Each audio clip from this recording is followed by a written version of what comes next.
Hey, all right.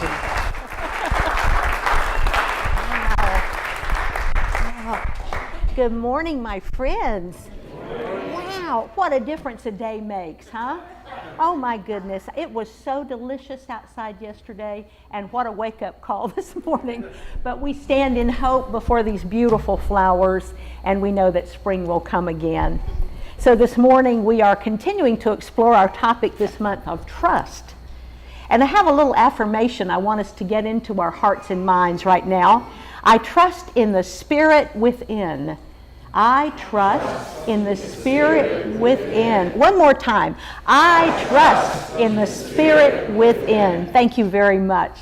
Now, trust, of course, we define as a belief in the reliability, the truth, the ability, or the strength of someone or something. Now, kind of ironically, today is April 15th. And as long as I remember, what happens on April 15th? Tax Day, right. Oh my goodness, I even checked it out. Since 1955, we've had to file our taxes on April 15th. It was one of those things you could not escape. And it made me think about that old saying, what's the only thing that's certain in the world? Death and taxes, right. Wow, but you know what? This year we have a grace period. There's a somewhat obscure holiday, Emancipation Day, that happens on Monday in Washington, so we don't have to file until the 17th of April. But I always associate Tax Day with things that never change, things that could be relied on to take place no matter what.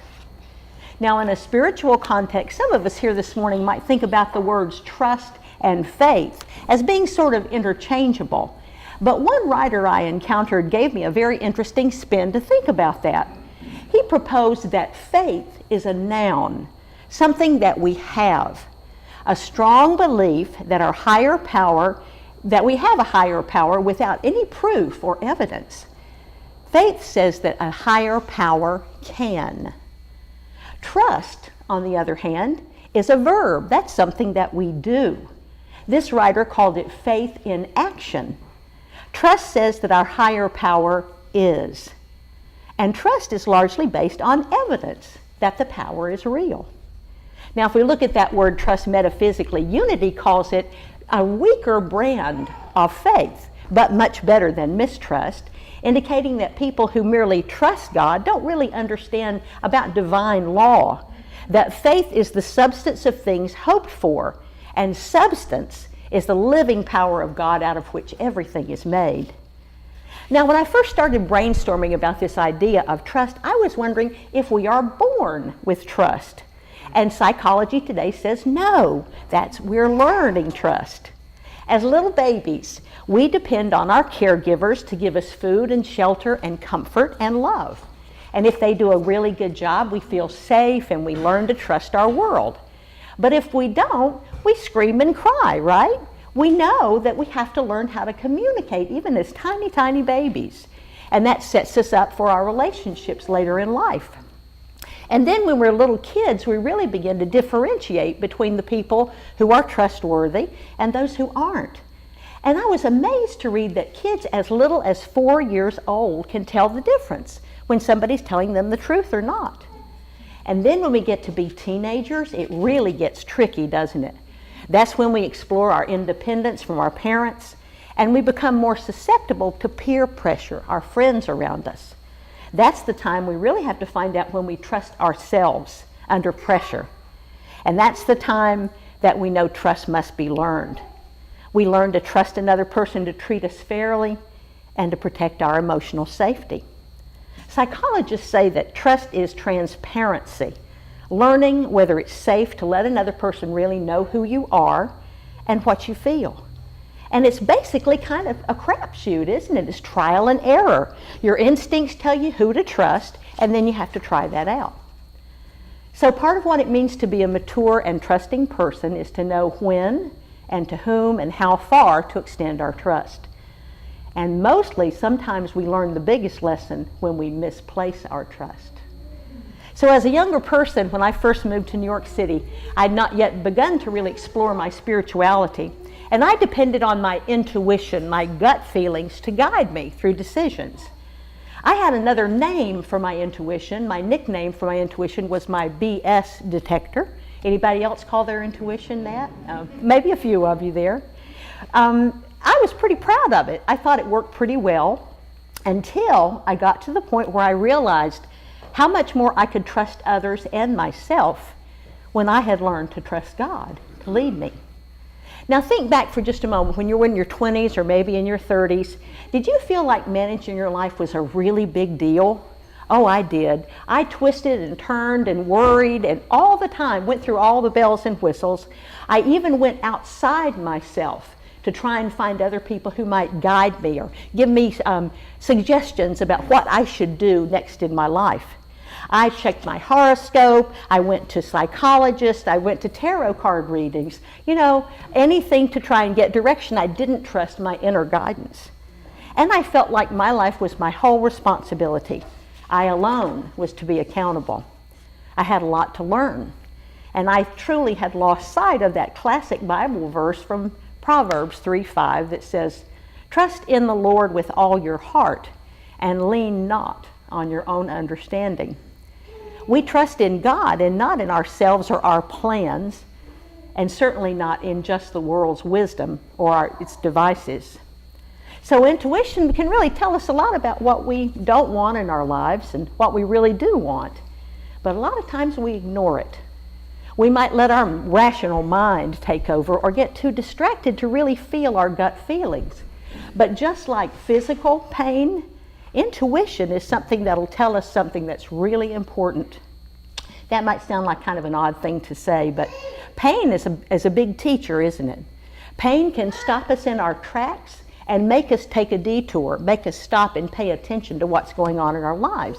And intuition, if we can think of it in the same way, can really turn us in a right direction. So I want to talk just a little bit about how I've really found trust in God. In the mid-1980s, my sister Joyce has been diagnosed with ovarian cancer, and I went into a complete panic. I was really at a loss about what I could do to help my sister, thinking that I could control in some way the outcome of her illness. Well, that was a total waste of energy, of course, but a friend suggested that I might try a meditation class in the city to help kind of bring me back to a sense of calm in my life. And sure enough, the leader suggested that maybe I might want to go down to Avery Fisher Hall the next Sunday and hear Eric Butterworth, an amazing Unity minister. Well, it just so happened Mr. Butterworth was not there the Sunday I attended, but his associate minister, Paul, was. And I really didn't hear a whole lot of what Paul had to say because I was crying too hard through the whole experience, so emotionally moved just by being in that experience. But what I did hear and take in that Paul said was, nothing is stronger than God.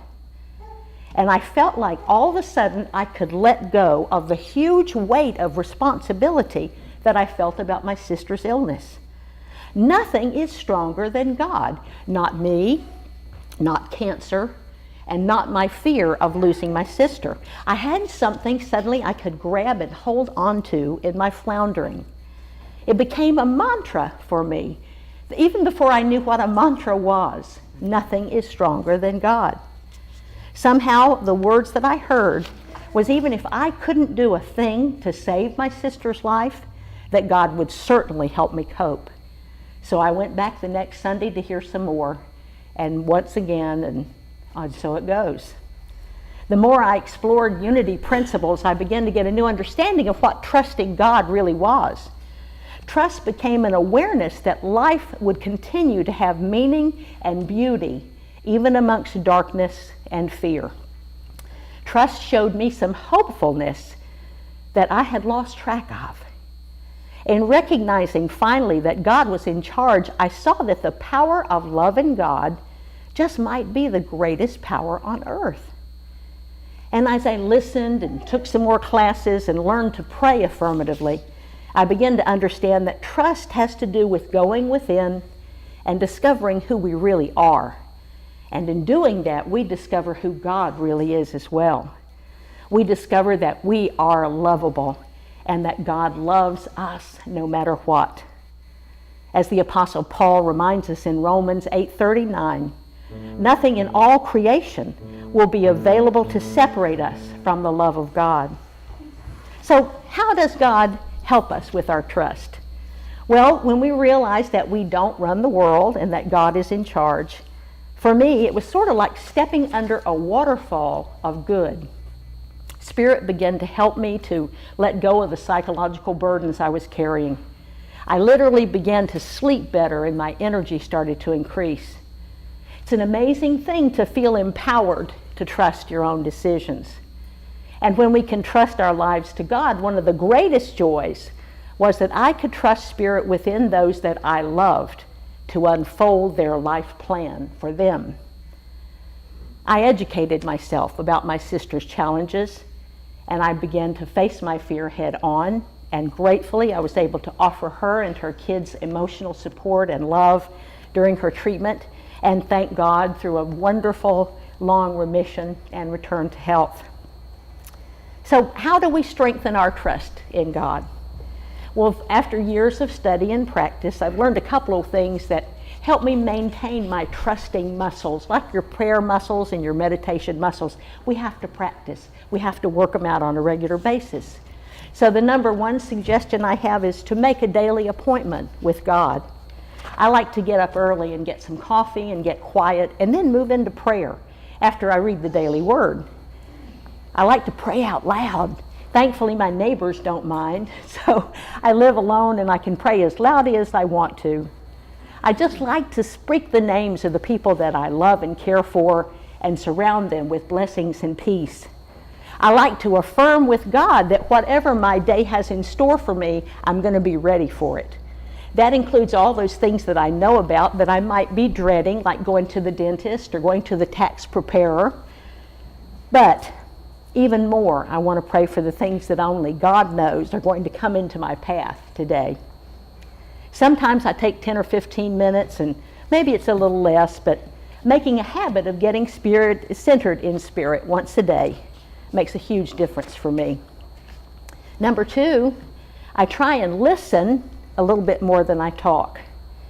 It's sort of interesting to think that the ideas we receive about what to pray about come up from Spirit, just naturally in the first place.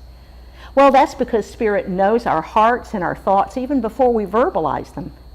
I believe that we focus our prayers and speak them either silently or aloud for clarity, so we are clear on what we're feeling and that we want the highest and best outcome for everyone involved in this matter. When we listen, we open ourselves up to the will of Spirit to guide us. You know, God is talking to us all the time. God is talking to us in the wisdom of elders that share with us their experiences and what they've learned. God is talking to us in nature.